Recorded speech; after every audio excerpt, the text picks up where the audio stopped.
আসসালামু আলাইকুম রহমতুল্লাহ। প্রতিটা দিন যাচ্ছে, সময় নষ্ট হচ্ছে। তো সময় নষ্ট না করি আমরা প্রতিনিয়ত কাজে লেগে থাকি। এখন যত সময় দিতে পারবেন অ্যাফিলিয়েটে, আপনাদের পরবর্তীতে সব কিছু ততটা সহজ হয়ে যাবে।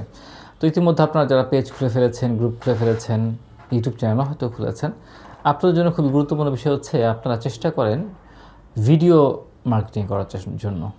আমি আপনার যেভাবে করে কথা বলতেছি এরকম করে কথা বলেন না, কোনো সমস্যা নেই। এভাবে করে কথা বললেন বা আপনি একটা গাছের আড়ালে নেচারটা খুব ভালো লাগে, মানুষ অনেক পছন্দ করে। নেচারের কাছে গিয়ে জাস্ট মোবাইল দিয়ে দু একটা কথা বলতে পারলেন। তারপর হচ্ছে গিয়ে আপনারা ভিডিও ক্লিপে হচ্ছে গিয়ে আপনারা এডিটের মাধ্যমে আপনারা যে স্মার্ট ওয়াচ আছে ওগুলো ছবি দেখা দিতে পারলেন। মূলত হচ্ছে গিয়ে যে শর্ট ভিডিও সবচেয়ে গুরুত্বপূর্ণ বিষয়। শর্ট রিল, ইউটিউবের জন্য শর্ট, ফেসবুকের জন্য রিলস, এগুলো কিন্তু ভাই খুব ভালো রিচ হয়। আসলে খুব ভালো রিচ হয়। আপনার যে ফেসবুক পোস্ট আছে এগুলো থেকে অনেক বেশি আপনাকে রিচ দিবে, অনেক বেশি মানুষের কাছে ছড়াবে। এবং আপনি অনেস্টলি কথাগুলো যখন বলবেন, মানুষ যে ফিল করবে যে হ্যাঁ আপনি যা বলতেছেন সত্য বলতেছেন। প্রয়োজনে একটা কাজ করেন, আপনি ওয়াচের মার্কেটে যান, যেগুলো অ্যাকচুয়ালি খারাপ ওয়াচ সেটা নিয়ে আপনি কাজ করেন কয়েকদিন। আপনি খারাপ ওয়াচগুলো মানুষকে ধরায় দেন যে এই ওয়াচগুলো খারাপ, এগুলো ভালো না, এগুলো সেল করা যাবে না। এতে করে আপনি মানুষের উপকারও করতে পারলেন, মানুষের উপকারও হলো। এবং মানুষ অ্যাটলিস্ট আপনি দেখেন, আপনি একে তো সত্য কথা বলতেছেন ওয়াচগুলো নিয়ে, যা যা বলার, আপনি যেগুলো সেল করবেন। মিথ্যা কথা বলা দরকার নেই, মিথ্যা কথা বলবেন না, সত্য কথাগুলো সেল করতেছেন। দ্বিতীয়ত হচ্ছে গিয়ে মানুষের উপকার করলেন কিছু খারাপ ওয়াচ নিয়ে কথা বলার মাধ্যমে, বা কিছু ব্র্যান্ডের ওয়াচ যেগুলো মানুষের জানা দরকার সেটা নিয়ে কথা বলার মাধ্যমে। এতে করে দুইটা লাভ হবে। এক হচ্ছে গিয়ে মানুষের উপকার হইলো, দুই নম্বর হচ্ছে আপনার ট্রাস্টেবিলিটি, যে আপনি অ্যাকচুয়ালি সত্য কথা বলতেছেন সেটা আপনি প্রমাণ হিসেবে দিতে পারলেন মানুষের কাছে। এতে করে আপনার ট্রাস্টেবিলিটি বৃদ্ধি পাবে এবং আপনার যে ভিডিও আছে সেখান থেকে লিঙ্কে ক্লিক রেটটা বৃদ্ধি পাবে।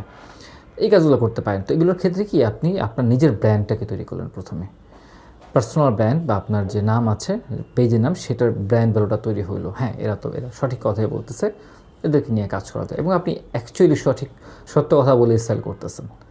এটি মানে এটা খুব বড় একটা বিষয়। যখন কাস্টমার এটা ফিল করতে পারবে তখন দেখবেন যে আপনার সেলটা বৃদ্ধি পাওয়া শুরু করবে। এখানে একটা পয়েন্ট গেল। তো আপনারা শর্ট ভিডিও বানান। শর্ট ভিডিওটা অ্যাকচুয়ালি অনেক কাজে লাগে। আপনারা শর্ট ভিডিও যত বানাবেন রিচটা বেশি হবে।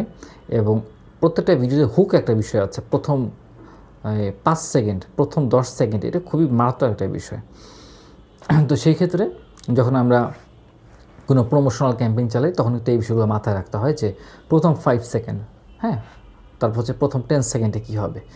ওইখানে যে লাইনগুলো দিবেন, ফর এক্সাম্পল মাত্র এত টাকার ভিতরে কুলেস্ট এতগুলো smart watch, English Bangla mix করে, অথবা আপনি যাদেরকে টার্গেট করতে চাইতেছেন তাদের ল্যাঙ্গুয়েজটাকে মাথায় রেখে, যদি যেটার জন্য হয় তাদের জন্য করলেন, অথবা আপনি চাচ্ছেন একটু বড় মুরব্বীদের জন্য, বা যাদের ফোনে কথা বলা দরকার, বা যারা বাইক রাইড করে তারা মোবাইল বের করতে পারে না পকেট থেকে, তাদের জন্য কি প্রোডাক্টগুলো আছে ইত্যাদি। মানে টার্গেট ওয়াইজ করে প্রথম 5 সেকেন্ডের ভিতরে, প্রথম 10 সেকেন্ড 5 সেকেন্ড এর ভিতরে আপনি মূল মেসেজটা টোটালটা দিয়ে দেবেন। হুক করে আটকে ফেলবেন যে কী হতে যাচ্ছে ভিডিওতে। এরপরে ভিডিওটা বাইক অংশ হবে। এটা যখন করবেন মানুষ ভিডিওগুলো দেখবে, ওকে আপনার রিচ বৃদ্ধি পাবে। এবং সেখান থেকে আপনার লিঙ্কে, কমেন্টে যে লিঙ্ক দিচ্ছেন ওখান থেকে ক্লিক জেনারেট হওয়ার সম্ভাবনা অনেক বেশি থাকবে। তো এইভাবে করে আপনারা আগান শুরু করেন। আপনার যে ইউটিউব চ্যানেলটা খুলেছেন, তারপর ফেসবুক পেজটা খুলছেন, ওইখানে আপনারা নিয়মিত এখন রিলস আর ভিডিও পোস্ট করা শুরু করেন। একটা বিষয় আমি আবারও বলি, বারবার বলতেছি, আবারও বলে দিই, সেটা হচ্ছে গিয়ে প্রথম দিকে দু একটা সেল চলে আসে। মানে এটা শুধু আমি বলতেছি না, এটা হচ্ছে যদি আপনার অন্য যে বাংলাদেশের এক্সিস্টিং অ্যাফিলিয়েট যারা আছে দু একটা, তাদের কথা বলি, অথবা আমরা যদি অ্যামাজনের কথা বলি, এখানেও স্টার্ট করার পর ঘটঘট দু একটা অর্ডার চলে আসে। এটা কেন আসে?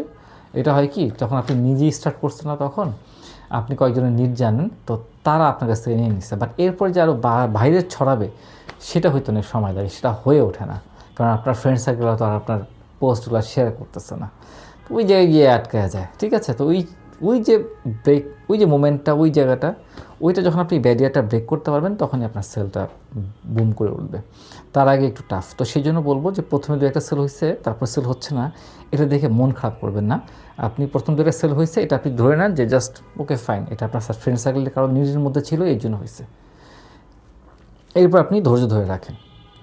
ওইটা আপনার উৎস হিসেবে কাজ করতেছে, বাট আপনি ধৈর্য ধরে রাখেন এবং 3 মাস পর্যন্ত টানা কাজ করে। এরপর দেখতে পারবেন যে আপনার রিচ পোস্টগুলো ফেসবুক যখন বুঝবে, ইউটিউব যখন বুঝবে যে এই লোকটা কাজ করতেছে, ভালো ভিডিও দিচ্ছে, তারাও রিচ বাড়ায় দিবে। এইভাবে করে আপনার সেলটা বৃদ্ধি হবে। আর গ্রুপের মাধ্যমে গ্রুপে আপনি পার্সোনাল রিলেশন তৈরি করেন বেশি বেশি, তাদেরকে হেল্প করেন বিভিন্ন প্রোডাক্টের আইডিয়া দিয়ে। হ্যাঁ, এতে করে দেখবেন তারা যখন ফিল করবে এই লোকটা তো ভালো প্রোডাক্টের আইডিয়া দেয়, তার কাছ থেকে নিতে হবে, তখন দেখবেন যে আপনার অ্যাফিলিয়েট ইনকামটা বৃদ্ধি পাওয়া শুরু করছে। তো এই কিছু একটা টিপস আমি যেটা বলবো, আপাতত আপনি রিলস এবং ভিডিওতে বেশ ভালো একটু জোর দেন। পোস্ট তো আছে, এগুলো করবেন, রিলস এবং ইয়েতে। আরেকটা বিষয় হচ্ছে গিয়ে আপনি ইনস্টাগ্রামে অ্যাকাউন্ট খুলে ফেলেন এখন, ইনস্টাগ্রাম, টিকটক, হ্যাঁ, তারপর হচ্ছে রেডিটেও দেখতে পারেন। রেডিতে মোটামুটি ভালো টাকা পয়সাওয়ালা লোকরা থাকে বর্তমানে, দেখা যায় যাদের, যারা মানে টাকা পয়সাওয়ালা লোক বলতে কি, যাদের আমার টাকা আছে, টাকা সহজে খরচ করতে পারে, এরকম টাইপের কিছু মানুষ আছে। রেডিট, সেখানে আপনারা কাজ করতে পারেন চাইলে। তারপর হচ্ছে গিয়ে টুইটারের এক্স, বর্তমানে তো এক্স টুইটার, ওইটাতে ইউজ করতে পারেন। টেলিগ্রামে গ্রুপ করতে পারেন, হোয়াটসঅ্যাপে গ্রুপ করতে পারেন, এবং সেখানে মানুষদেরকে নিয়ে আসতে পারেন এবং আপনারা পোস্ট দিতে পারেন। ওখান থেকে দেখবেন কেউ না কেউ পছন্দ করবে। ডাইরেক্ট লিঙ্কটিং না দিয়ে আপনি জাস্ট পোস্ট করতে থাকেন এবং ভিডিও নিয়ে কথা বলতে থাকেন, তখন দেখবেন মানুষ একটা কথা বলবেই, পছন্দ করবে। ঠিক আছে, এই হচ্ছে আজকের ভিডিও। ইনশাআল্লাহ পরবর্তীতে আবার আলোচনা করবো। আসসালামু আলাইকুম।